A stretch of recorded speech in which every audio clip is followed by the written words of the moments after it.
ស្បើយនៅក្នុងលោកនេះគ្មានអ្នកយល់ចិត្តយើងឡើយមនុស្សចុងក្រោយគឺជាយើងខ្លួនឯងកុំសង្ឃឹមក្តីស្រឡាញ់ពីអ្នកណាត្រូវគិតថាគ្រប់យ៉ាងគេសំដែងជីវិតយើងអ្នកស្រឡាញ់ខ្លួនឯ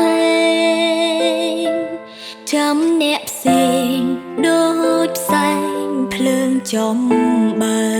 ចង់សម្រាប់ពីជីវិតមួយនេះ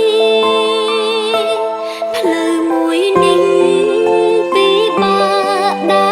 រឡើងធ្លាក់រហូតធ្លាក់ដល់សូន្យខួរក្បាលក៏ហើមបញ្ហាច្រើនស្ទើរឆ្កួតម្ដងពេលនេះសូមស្រ័យចំណ